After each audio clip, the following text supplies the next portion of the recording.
महाभारत कथा में हम आपको सुनाते हैं महाभारत की कथा। जैसा कि आपको ज्ञात है कि महाभारत कथा में ही श्रीमद् भागवत गीता का भी उल्लेख होता है। वह महाभारत कथा का ही एक अंग है, हिस्सा है। इसमें दो ही मुख्य पात्र हैं, एक भक्त और दूसरा भगवान।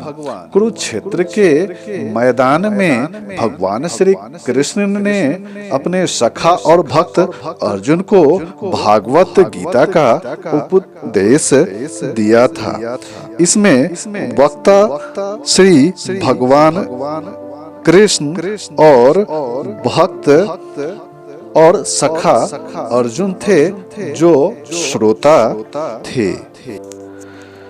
वाचा कल्पतरुभ्यश्च कृपा सिन्धुभ्य एव च पतितानां पावनेभ्यो वैष्णवेभ्यो नमो नमः।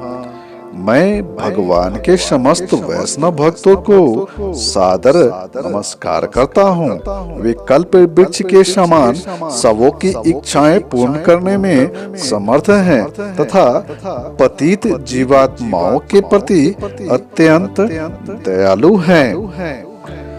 भागवत गीता की यह योग पद्धति सर्वप्रथम सूर्य देव को बताई गई थी। सूर्य देव ने इसे मनु को बताया और मनु ने इसे इक्ष्वाकु को बताया।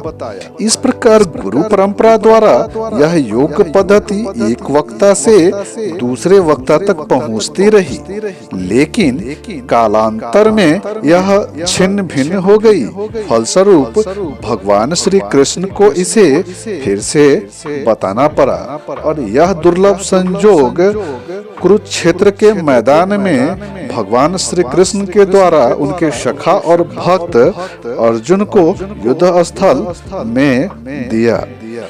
भगवान श्री कृष्ण अर्जुन से कहते हैं कि मैं तुम्हें यह परम रहस्य इसलिए प्रदान कर रहा हूँ क्योंकि तुम मेरे भक्त तथा मित्र दोनों हो। इसका तात्पर्य है कि भागवत गीता ऐसा ग्रंथ है जो विशेष रूप से भागवत भक्त के लिए भागवत भक्त के निमित्त है।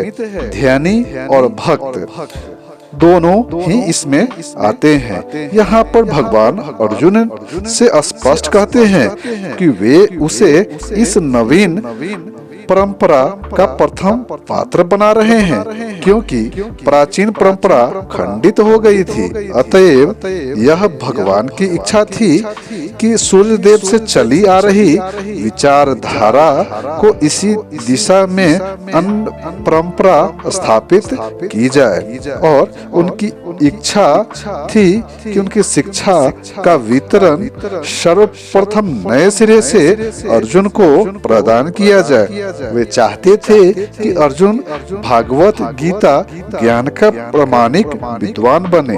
अतएव हम इसीलिए पाते हैं कि सर्वप्रथम उपदेश पाने का अर्जुन को कृपा दृष्टि प्राप्त हुई। तो अर्जुन भगवान का भक्त और प्रत्यक्ष शिष्य तथा घनिष्ठ मित्र था। अतएव जिस व्यक्ति में अर्जुन जैसे गुण पाए जाते हैं वह भगवत गीता को सबसे अच्छी तरह से समझ सकता है। अत्र सुरा महाईसुआसा भीमार्जुन समायुधि युयुधाना विराट च द्रुपद च महारथा। इस सेना में भीम तथा अर्जुन के समान युद्ध करने वाले अनेक वीर धनुर्धर हैं, यथा महारथी युयुधान, विराट तथा द्रुपद। अर्थात यद्यपि युद्ध कला में द्रोणाचार्य की महान शक्ति के समक्ष धृष्टद्युम्न महत्वपूर्ण बाधक नहीं था, किंतु ऐसे अनेक योद्धा थे जिनसे भय था। दुर्योधन इन्हें विजय पथ में अत्यंत बाधक बताता है, क्योंकि इनमें से प्रत्येक योद्धा भीम तथा अर्जुन के समान दुर्जेय था। उसे भीम तथा अर्जुन के बल का ज्ञान था, इसीलिए वह अन्य की तुलना इन दोनों से करता है। दृष्टकेतु चेकिताना काशीराज च वीर्यवाना पुरोजिता कुंती भोज च शैव्य च नरपुंगव। इनके साथ ही दृष्टकेतु, चेकितान, काशीराज, पुरोजित, कुंती भोज तथा सब जैसे महान शक्तिशाली योद्धा भी हैं। युधामन्यु च विक्रांत उत्तमौजा च वीर्यवाना सौभद्र द्रौपद्या च सर्वे एव महारथा। पराक्रमी युद्धमन्यु अत्यंत शक्तिशाली उत्तम मौजा, सुभद्रा का पुत्र तथा द्रौपदी के पुत्र, ये सभी महारथी हैं। अस्माकं तु विशिष्टा ये तान निबोध द्विज उत्तमं नायकामं सैन्यस्य संज्ञार्थं तान ब्रवीमि। किंतु हे ब्राह्मण श्रेष्ठ, आपकी सूचना के लिए मैं अपनी सेना के उन नायकों के विषय में बताना चाहूँगा जो मेरी सेना को संचालित करने में विशेष रूप से निपुण हैं। ऐसी बातें दुर्योधन ने गुरु द्रोणाचार्य से कही। भवान भीष्म च कर्ण च कृप च सिमितज्ञ अश्वत्थामा विकर्ण च सोमदत्ति तथा एव च। मेरी सेना में स्वयं आप, भीष्म, कर्ण, कृपाचार्य, अश्वत्थामा, विकर्ण तथा सोमदत्त का पुत्र भी भूरिश्रवा आदि हैं, जो युद्ध में सदैव विजयी रहे हैं। अर्थात दुर्योधन उन अद्वितीय युद्ध वीरों का उल्लेख करता है जो सदैव विजयी होते रहे हैं। विकर्ण दुर्योधन का भाई है, अश्वत्थामा द्रोणाचार्य का पुत्र और सोमदत्ति या भूरिश्रवा ब्राह्मणिकों के राजा का पुत्र है। कर्ण अर्जुन का आधा भाई है, क्योंकि वह कुंती के गर्भ से राजा पांडु के साथ विवाहित होने के पूर्व उत्पन्न हुआ था। कृपाचार्य की जुड़वा बहन द्रोणाचार्य को ब्याही थी। राधे कृष्ण मित्रों, अब कथा अर्थात मुख्य महाभारत की कथा की ओर आते हैं। हमने पिछले वीडियो में भीष्म प्रतिज्ञा के बारे में बताया था, तो चलिए उस कथा से आगे की ओर। लेकिन अगर आपने भीष्म प्रतिज्ञा या उससे पहले की कथा नहीं देखी है, तो ऊपर लिंक में भीष्म प्रतिज्ञा की कथा आपको दिए देते हैं और बाकी की कथा आपको डिस्क्रिप्शन बॉक्स में दे देंगे, जिसे आप जाते जाते चेक कर सकते हैं। इधर शिविर में महाराज शांतनु चिंतित हो गए। इससे पहले कभी देवव्रत बिना बताए हुए कहीं नहीं गए। इतनी रात को देवव्रत कहाँ गया होगा, यही ख्याल उनके मन को दुखी कर रहा था। इधर देवी सत्यवती और देवव्रत रथ पे सवार होकर अपने शिविर के लिए निकल गए। जब वह शिविर के नजदीक आ गए, तब देवी सत्यवती ने देवव्रत को रथ रोकने को कहा। देवव्रत ने रथ को रुकवाया। उसके पश्चात देवी सत्यवती रथ से नीचे उतर आई और उनके पीछे देवव्रत भी नीचे उतर गए। उसके पश्चात देवव्रत ने पूछा कि हे देवी, आप क्या करना चाहती हैं? जो आप शिविर में जाकर नहीं कर सकती। इस पर देवी सत्यवती ने कहा कि हे देवव्रत, मैं तुम्हारे चरण छूना चाहती हूँ। और ऐसा कहकर वह उनके चरण छूने को बढ़ी, पर देवव्रत ने उन्हें रोक दिया और कहा कि वह अब भी उसकी माँ है और इसके नाते वह उनके रथ और मनोरथ दोनों का सारथी है।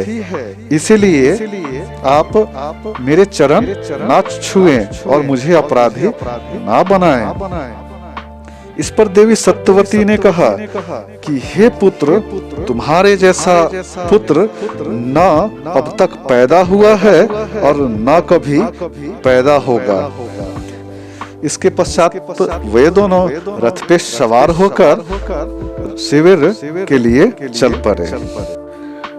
महाराज शांतनु के शिविर में प्रवेश कर देवव्रत हाथ जोड़कर उन्हें प्रणाम करते हैं और उनके पीछे देवी सत्यवती भी शिविर में प्रवेश करती है। यह देखकर महाराज शांतनु आश्चर्य में पड़ जाते हैं। इस पर देवव्रत कहते हैं अपने पिता महाराज से कि हे पिता महाराज, आप बिना कारण ही हिचकिचाए थे कि माता सत्यवती का ज्येष्ठ पुत्र ही हस्तिनापुर पर राज करेगा।